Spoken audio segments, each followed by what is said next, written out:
ہمارا یہ programme basically اس میں ہم آپ کو ہر ویک ایک نئے برانڈ سے انٹروڈیوس کروائیں گے. اس کے ساتھ ساتھ جو فیمس پرسنالٹیز ہیں اس ریجن میں ڈفرینٹ فیلڈ سے ریلیٹڈ, ان سے بھی آپ کو انٹروڈیوس کروائیں گے. اور بیسیکلی ہم جانیں گے کہ یہ لوگ کس طرح اتنی کامیابی سے جو ہے وہ اپنے اپنے پروفیشنز میں آگے بڑھے اور آج وہ کس مقام تک پہنچے ہیں. تو کوئی بھی ایک سکسیزفل انٹرپرینور ہے یا کوئی بھی کسی بھی شعبے سے وابستہ شخصیت ہے تو ان کے پیچھے ایک اسٹرگل کی سٹوری ہوتی ہے پراپر. یہ ایک دن کی کام نہیں ہوتا یا ایک دن کی ایفرٹ نہیں ہوتی. کامیابی کے لیے انسان کو کافی اسٹرگل کرنی پڑتی ہے, کافی چیزیں مشکلات ہرڈلز جھیلنی پڑتی ہیں. تو ہم جانیں گے کہ کس طرح سے یہ لوگ اپنے اپنے پروفیشن میں ایک مقام رکھتے ہیں اور ان کے پیچھے کون سی ایسی ایبلٹیز تھیں یا سکسیس سٹوریز تھیں جن کی وجہ سے آج وہ اس مقام پہ. میرے ساتھ اس وقت موجود ہیں ایک ایسی شخصیت جن کا جو تعلق ہے وہ میڈیکل کے پروفیشن سے ہے اور میڈیکل کی فیلڈ میں یہ اس ریجن میں ایک اچھے نام سے جانے جاتے ہیں. ان کی سروسز, ان کی جو ایفرٹس ہیں اور ان کی جو پیشنٹس کے ساتھ ایک تعلق ہے وہ کافی ورتھ رکھتا ہے. ان کے اپنے فیلڈ میں اچھا نام ہے. تو میری مراد ہے ڈاکٹر طاہر اقبال چودھری صاحب, جو کہ میڈیکل اسپیشلسٹ ہیں اور ان کی جو اسپیشلٹیز ہیں ان میں یہ ٹمی ٹیک کے حوالے سے بھی کافی اچھا کام کر رہے ہیں, اس کی ریسرچ کے حوالے سے کافی کام کر رہے ہیں, اس کی جو ٹریٹمنٹ ہے اس پہ کافی کام کر رہے ہیں. تو آج ہم اپنے پروگرام میں ڈاکٹر طاہر اقبال صاحب سے جانیں گے کہ وہ کس طرح اس سکسیس کو انہوں نے اچیو کیا اور ان کو کون کون سی ایفرٹس اور اسٹرگلس کرنی پڑی اس مقام تک آنے کے لیے.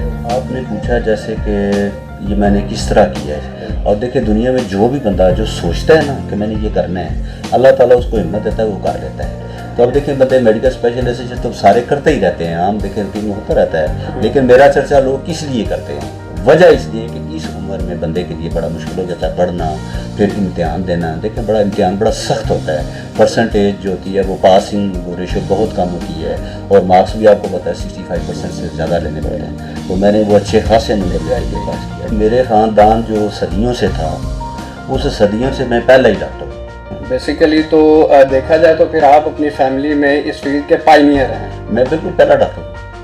ابھی میری بیٹی جو ڈاکٹر بن رہی ہے ابھی وہ 4th ایئر میں ہے, جس کے والد صاحب اس فیلڈ میں نہ ہوں, بچہ کسی دوسرے فیلڈ میں آ جائے, یقین جانے مصیبتیں مشکلات بہت زیادہ ہوتی ہیں, ہرڈلز بہت زیادہ ہوتی ہیں. آپ کا جو ایجوکیشنل بیک گراؤنڈ ہے مطلب میڈیکل سے ریلیٹڈ, وہ آپ نے کس یونیورسٹی یا ادارے سے جو ہے اپنی یہ میڈیکل کی ڈگری کمپلیٹ کی؟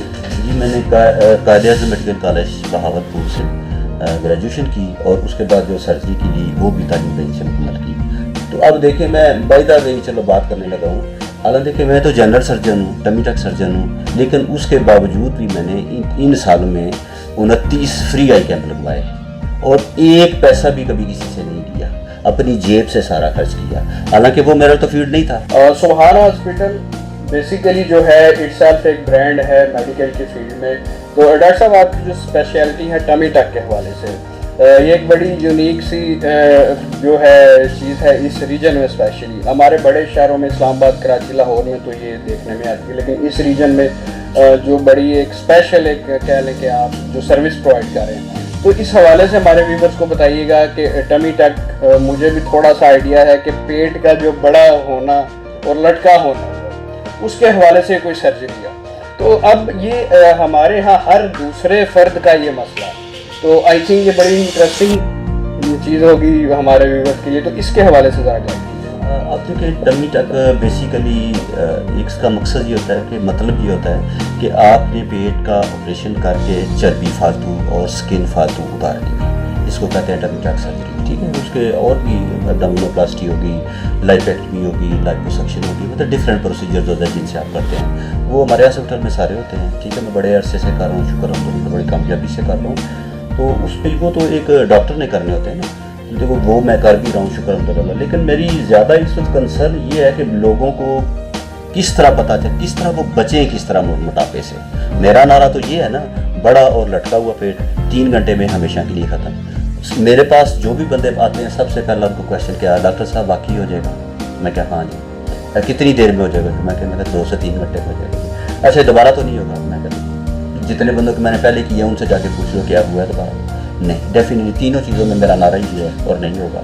उसकी वजह ये होती है कि जब आप फैट सेल्स निकाल देंगे तो फैट फिर कहाँ इकट्ठी होगी। उसके बाद साथ साथ आम जो जनरल पब्लिक है उन्हें क्या होना, उन्हें क्या पता होना चाहिए? देखिए वो आप जो सादा सा सूप उतना खाएं जितना आप काम करते हैं। जितना ज़्यादा खाएंगे वो आपका जिगर उसको फैट में तब्दील करके आपके पेट में जमा करना शुरू कर देगा। और एक दिन आएगा कि अब जब एक दफ़ा पेट लटक गया उसके बाद आप जितनी मर्जी कोशिश कर लें, वर्जिश कर लें, जो मर्जी कर लें, आपसे कंट्रोल से बाहर निकलेगी चीज़। लिहाजा अब सब लोगों को देखो, आम पब्लिक को चाहिए, अब देखिए उसमें क्या है कि बोतलों से परहेज करें, इंतहाई जो चिकनाई वाली चीज़ें हैं उनसे बचें, मीठी चीज़ों से बचें। और स्पेशली देखिए ये जो बच्चे हमारे आजकल खाते हैं, पिज़्ज़ा खाएंगे, ये इस तरह फास्ट फूड है, ये फास्ट फूड सबसे बड़ी वजह है वज़न बढ़ाने में। और उसके बाद आजकल खाना तो ज़्यादा है, एक्सरसाइज नहीं है। बंदे अपने मतलब उस मुख्तलिफ मशागल में पड़े रहते हैं तो एक्सरसाइज को भूल जाते हैं। चाहिए तो ये कि हर बंदे को डेली रिकमेंडेड है कि आधा घंटा तेज़ वाक करे, जिसको ब्रिस्क वाक कहते हैं, वो करे।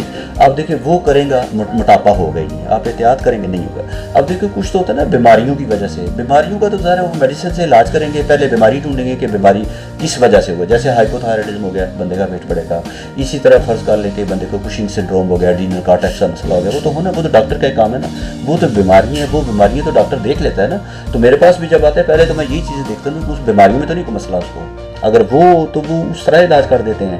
तो अगर कोई दूसरा मसला हो जैसे खाने पीने की वजह से या लैक ऑफ एक्सरसाइज की वजह से हुआ है तो उसमें फिर वो सर्जरी करनी पड़ती है। या डॉक्टर साहब इसमें एक चीज़ जो है बड़ी इंपॉर्टेंट है, जिसका आपने बड़ा डिटेल में बताया इस सर्जरी के हवाले से, तो आया कि अगर वन टाइम कोई ऑपरेट करवाता है टमी टाइप के लिए तो क्या दोबारा भी पेट बढ़ सकता है? तो इसमें जो असल बात तो ये है कि करने वाले पे मुनसर है कि बंदा जो कर रहा है उसका एक्सपीरियंस कितना है, वो कितनी महारत से करता है, किस एक्सटेंशन तक वो करता है। मेरा अपना तरीक़ाकार तो ये है कि मैं जो भी करता हूँ फैट सेल्स सारे मुकम्मल निकालता हूँ। उसका क्या है, एक तो एकदम पेट आपका छोटा हो गया है, दूसरा फिर बाकी हमेशा के लिए वो उतना ही रहेगा, बढ़ेगा नहीं, क्योंकि फैट सेल्स नहीं है, उसका वॉल्यूम बहुत कम हो गया, स्किन फालतू निकाल दी गई है, बिल्कुल फ्लैट बेहतरीन पेट हो गया है। उसके बाद तो दोबारा बंदे को होना ही नहीं।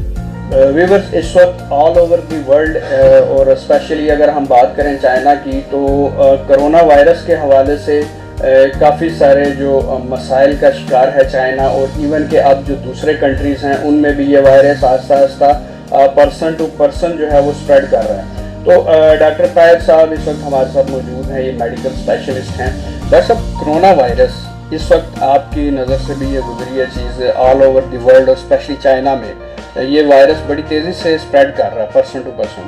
तो पब्लिक को इस वक्त अवेयरनेस नहीं है कि ये वायरस बेसिकली है क्या और ये किस तरह स्प्रेड कर रहा है, इसके पीछे सिम्टम्स क्या हैं। और अगर हम बात करें एहतियाती तदाबीर की, चूँकि अल्हम्दुलिल्लाह हमारा मुल्क पाकिस्तान इस वक्त इस वायरस की जद में उस तरह नहीं आया, तो आप क्या सजेस्ट करेंगे ट्रीटमेंट के हवाले से भी कि किस तरह से इस वायरस से बचा जा सकता है? इसको डिटेल में हमारे व्यूअर्स को गाइड करें। शुक्रिया। अब देखिए कोरोना वायरस उसको समझने के लिए आप ये समझें कि जिस तरह ज़ुकाम का वायरस होता है, आपने देखा कि हमारे मुल्क में भी इससे पहले भी कई दफ़ा ज़ुकाम एक बंदे को घर में लगा और घर वाले कुछ दिन के बाद सारे घर वालों को लग गया, बच्चा स्कूल में गया, स्कूल में सारे बच्चों को लगा दिया।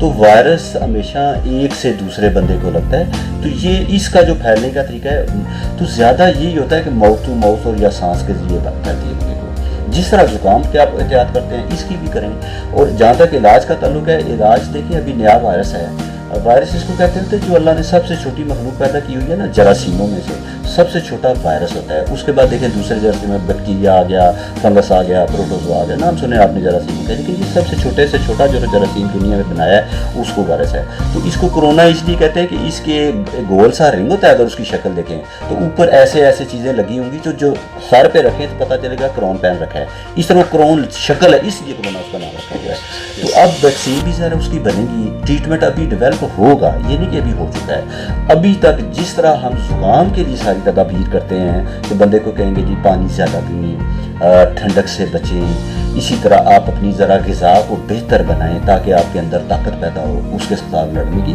तो अभी वो जनरल मैनेजमेंट जो करते होते हैं वही अभी करनी होती है। ऐसा ट्रीटमेंट तो ज़रा जरासीम ही नहीं आया है, अभी वैक्सीन बनेगी, उसका ट्रीटमेंट बनेगा तो वो बाद में बनेगा। इस वक्त तो हर बंदा, तो डॉक्टर्स जितने भी हैं वो अपने अपने दिमाग से सोचते हैं कि इसको ऐसे कर लिया, जो एंटी वायरल ड्रग्स पहले बनी हुई हैं चलो उसको किसी को दे के इस्तेमाल कर लेते हैं, उसमें से कोई काम कर भी सकती है नहीं भी कर सकती, लेकिन वो चूँकि सेल्फ लिमिटिंग है। सेल्फ लिमिटिंग उसको कहते हैं जो खुद से जरासीम अपनी ज़िंदगी पूरी करता मौत हो जाती है उसकी। तो 2 हफ्ते तक उसकी वैसे ही मौत हो जाती है, उसके बाद तो ज़रूरत ही नहीं। तो डॉक्टर साहब इसमें जिस तरह आपने जिक्र किया ज़ुकाम का, लेट्स सपोज हमारे इर्द गिर्द 2-3 लोग हैं जिनको ज़ुकाम है, तो अब ये कैसे पता चलेगा कि ये इस बंदे को ज़ुकाम है और ये बेसिकली कोरोना वायरस की ज़द में आ चुका है बंदा, इसकी क्या सिम्टम्स होते हैं? अब देखिए हमारे मुल्क में तो अभी आया ही नहीं ना, हमारे मुल्क में तो आया ही नहीं कि जिससे बंदे पहचान सकें। उसमें जिस तरह ज़ुकाम में होता है, आपकी देखिए सर में दर्द होगा, गला ख़राब होगा, नाक से पानी आना शुरू हो जाएगा, ठीक है। इसमें असल में जो एक ख़तरनाक चीज़ होती है इसमें वो ये होता है कि जिन बंदों की कुव्वत मुदाफ़त कम है, जैसे बुज़ुर्ग हैं बहुत ज़्यादा, कोई एड्स में मतलब मुब्तला है पहले से, या कोई इसी तरह की जैसे कोई कैंसर की थेरेपी ले रहा है, तो ये वो बंदे होते हैं जिनके अंदर इम्यून सिस्टम बहुत डिप्रेस होता है ऑलरेडी। उनमें जब ये लग जाता है तो वो अल्टीमेटली क्या करता है कि फेफड़ों में जाके नमूनिया कर देता है। नमूनिया करेगा तो ज़ाहिर है फिर बंदे की डेथ हो सकती है, लेकिन वो तो अभी हमारे मुल्क में तो आया ही नहीं, ज़्यादा परेशान होने की जरूरत भी नहीं है। सेल्फ लिमिटिंग ऑटोमेटिक खत्म हो जाएगा, आप फिक्र नहीं करें, इतना मसला है नहीं। अब देखिए चाइना में भी जितनी आबादी थी, जितने बंदों को हुआ है, तो मरने वालों की तादाद तो बहुत कम है, वो तो ना होने के बराबर है। आप इतने लोगों में से थोड़े से मरते हैं, आप देखें इससे ज़्यादा तो हमारे रोज़ाना एक्सीडेंट से फौत हो जाते हैं, शुगर से हो जाते हैं, ब्लड प्रेशर से हो जाते हैं, फाले से हो जाते हैं, दमे से हो जाते हैं। आप हर हफ्ते हमारा प्रोग्राम देखते हैं ब्रांड्स विलेज विद शाहवेज जराल। हम हर वीक एक नए ब्रांड के साथ और एक नई सेलिब्रिटी के साथ आपकी खिदमत में हाजिर होंगे। देखना और सुनना मत भूलिएगा। Brands village with Shahwez Jaral. अल्लाह हाफिज़।